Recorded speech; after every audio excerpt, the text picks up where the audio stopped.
Luka Modrić was 6 years old when he buried his grandfather. While his country was tearing itself apart, he chased a football. Everything that came after began there.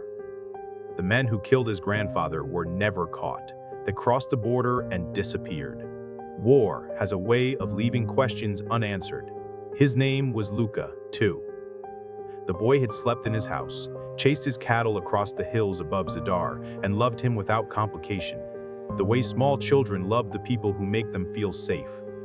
Then came December 1991. Serb militia stopped him on a road near the family home. They shot him. They shot 6 other pensioners with him that same day. This is where Luka Modric's story begins. Not with a football, with a coffin. His family became refugees in their own country, crammed into a hotel in Zadar that was built for tourists, not for war orphans. Some nights there was no running water, no electricity. Artillery, falling close enough that lessons stopped mid-sentence while children hid beneath their desks.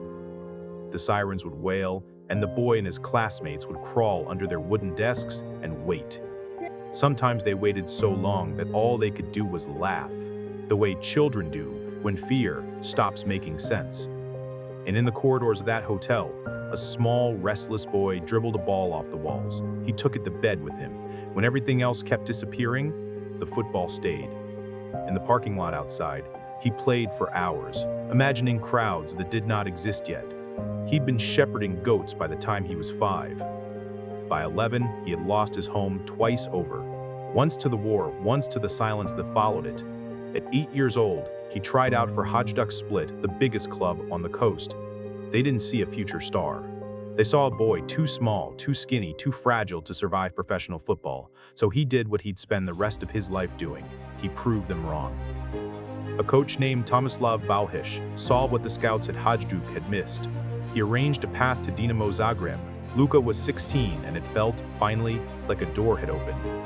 It nearly closed again. Dinamo loaned him out to Bosnia, to a club called Zudinjski Mostar, in a league far from where the cameras pointed. He was 18 years old, far from home again, proving himself in a country not his own. He did not sulk. He became the best player in that league. Not the tallest, not the strongest, the best.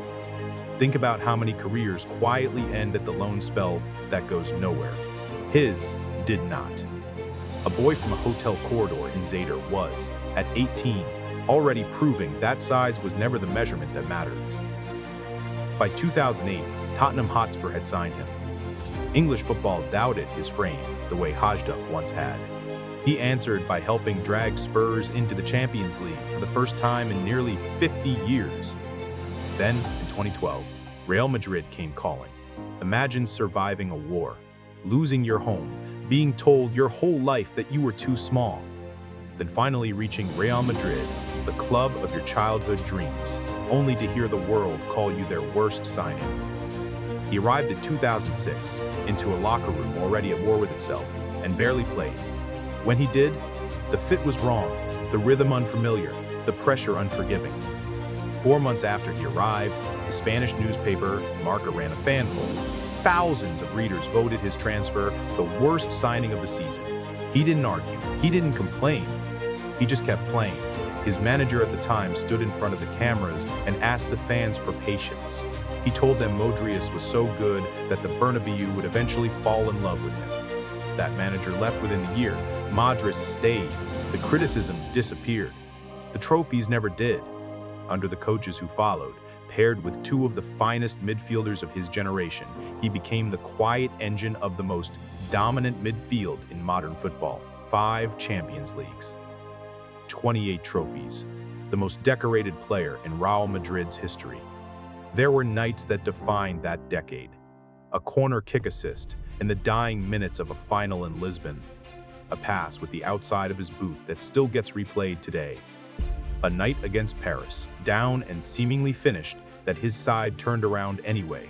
Modric completing pass after pass as if the comeback were inevitable. And then came Russia in the summer of 2018. He ran more than any player at that tournament. He carried a Croatia squad that had never before reached a World Cup final, past Argentina, past hosts Russia on penalties, past England in extra time. Croatia lost the final to France. Modric did not lose the individual battle. He was named the tournament's best player.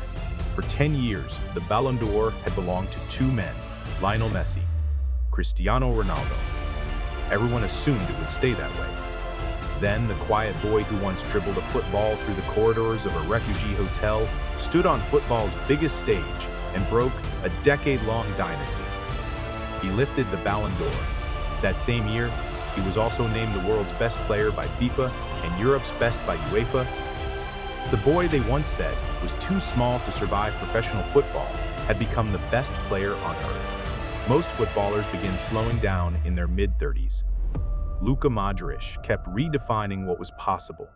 At the 2022 World Cup, past his 37th birthday, he led Croatia to another remarkable finish, third place. Even then, he was still doing what he'd always done, running, creating, refusing to fade away. After 13 unforgettable years at Real Madrid, he began a new chapter in Italy, still competing at the highest level while players from his generation had already retired. He became the oldest player to make his debut in Italy's top league in the modern era. And this year, at 40 years old, he was still leading Croatia, captaining them at a fifth World Cup, proving that greatness isn't measured by age, only by the refusal to stop. People will remember Luka Modrić for the trophies. History will remember him for something much bigger. Greatness isn't built by avoiding hardship, it's built by surviving it. Somewhere above Zadar, there's still a house no one lives in. The fields around it still carry the scars of war. But the little boy who once kicked a football in its shadow gave an entire nation something war never could: hope. And sometimes, that's the greatest victory of all.